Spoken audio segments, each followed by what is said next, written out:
ओम नारायण नारायण नारायण नारायण। दोस्तों, अभी हम रिव्यू करने वाले हैं Clifford the big red dog, इस कनाडा और अमेरिका के द्वारा संयुक्त रूप से प्रोड्यूस की गई कॉमेडी फिल्म का, जिसके डायरेक्टर है वॉल्ट बेकर, जो इसके पहले Van Wilder, Wild Hogs, Old Dogs जैसे कुछ कॉमेडी फिल्मों को डायरेक्ट कर चुके हैं। ये फिल्म कुल मिलाकर 1 घंटे और 37 मिनट की है और नॉर्मन ब्रिडवेल के द्वारा लिखी गई सेम नाम की पुस्तक श्रृंखला पर, बुक सीरीज पर यह फिल्म आधारित है। अब जैसा कि फिल्म का नाम है Clifford the big red dog, ये कहानी एक बहुत बड़े जायंट विशालकाय ऐसे पपी के बारे में, कुत्ते के बच्चे के बारे में है, जिसका नाम क्लिफर्ड है। सबसे पहले कहानी के बारे में हम चर्चा करते हैं। ये कहानी है एमिली एलिजाबेथ हॉवर्ड की, जो अपनी माँ के साथ में न्यूयॉर्क में रहती है। ये एक ब्रिटिश परिवार है और ये बात हमें उनके एक्सेंट से पता चलती है। एमिली एलिजाबेथ हॉवर्ड, इस प्रकार से जैसे भी वो एक गहरी आवाज़ में बात करते हैं ब्रिटिश एक्सेंट में, वैसे ही ये माँ बेटी आपस में घर में बात करते हैं। अब ये एक गरीब परिवार है। एमिली जिस स्कूल में पढ़ती है वहाँ पर दूसरी जो एक अमीर छात्रा है, दूसरी जो एक लड़की है, वो उसे चिढ़ाती वगैरह रहती है। इस कारण से एमिली अंदर से काफ़ी दुखी है। अब ऐसे में एक दिन एमिली की माँ को किसी बिजनेस ट्रिप के लिए दूसरी जगह पर जाना पड़ता है। तो एमिली की माँ अपनी बेटी को एमिली को अपने भाई के साथ छोड़कर जाती है। अब एमिली के जो अंकल है, मामा है, वो काफ़ी इर्रिस्पॉन्सिबल है, गैर जिम्मेदार है। और उनका खुद का कोई घर नहीं है, एक वैन में वो रहता है। और इस कैरेक्टर को थोड़ा सा फनी टच देने का प्रयास किया है डायरेक्टर ने, पर वो किसी भी एंगल से फनी तो बिल्कुल भी नहीं था।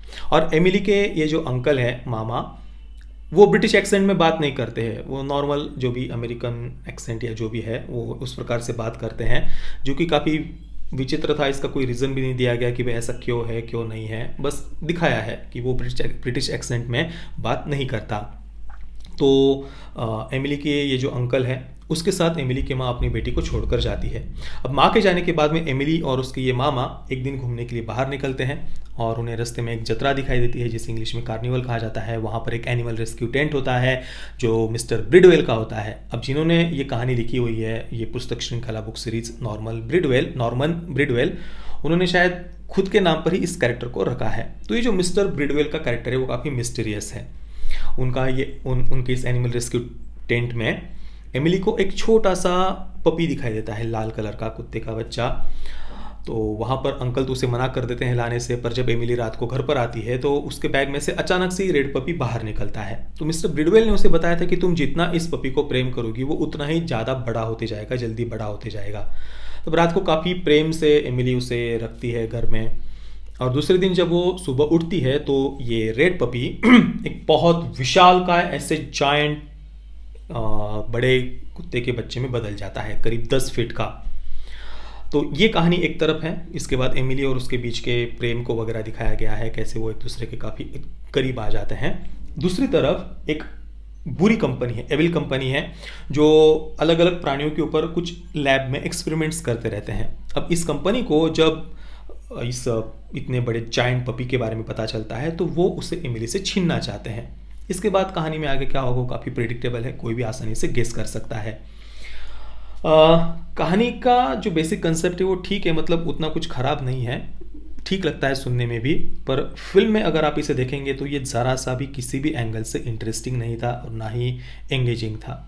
फिल्म की शुरुआत से ही फिल्म के जो चाहे एमिली हो, एमिली की माँ हो या उसके जो अंकल है, किसी भी कैरेक्टर के साथ हम बने नहीं रह पाते। उनके साथ हम कहानी को कंटिन्यू करने की इच्छा ही नहीं होती है, कहानी में हमारा इंटरेस्ट कहीं पर बनता ही नहीं है। और इस फिल्म की जो बात हमें सबसे ज़्यादा परेशान करती है वो है इसका ज़बरदस्ती का फ़नी होना। अब एमिली के मामा के बारे में तो मैंने आपको बताया ही, उसके साथ ही इस रेड पपी के साथ भी उन्होंने कुछ ज़बरदस्ती के फ़नी सीन्स क्रिएट करने का प्रयास किया है, जैसे कि इसका पेशाब करना, उसके बाद में उसके छींटे उड़ना और उसके मुंह से जो लार टपकती है, वो किसी को चाटता है तो उसके पूरे शरीर पर जो लार लग जाती है, थूक लग जाती है। भाई वो बातें ज़रा सी भी बिल्कुल भी फनी नहीं थी। वो सच में डिस्गस्टिंग लगते हैं वो सारे के सारे सीन्स हमें फिल्म में। और ये सब बातें अगर किसी को फनी लग रही है तो हो सकता है कि उन्हें थोड़ी बहुत ये फिल्म पसंद आ जाए, पर भाई ना, मैं तो इसे ज़रा सा भी टॉलरेट नहीं कर पाया। और ऊपर से ये जो क्लिफर्ड था, ये जो जायंट पपी था, उसका जो CGI था, जो एनिमेशन था, वो बहुत ज़्यादा चीप लग रहा था और पूरी तरीके से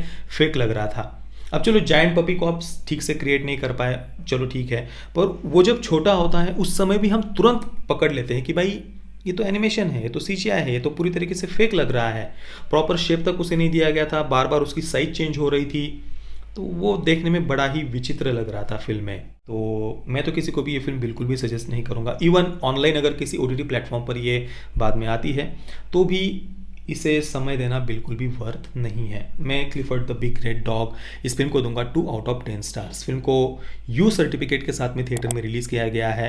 फिल्म में कोई सेक्स, न्यूडिटी, वायलेंस वगैरह होने का प्रश्न ही नहीं है। तो अगर कोई देखना चाहे परिवार के साथ तो देख सकता है। बाकी दोस्तों, आपने अगर फिल्म को देखा है तो आपका एक्सपीरियंस कैसा रहा, प्लीज़ मुझे अपने नीचे कमेंट में अवश्य बताइए। वीडियो देखने के लिए आप सभी मित्रों का बहुत बहुत धन्यवाद। जय श्री राम, वंदे मातरम।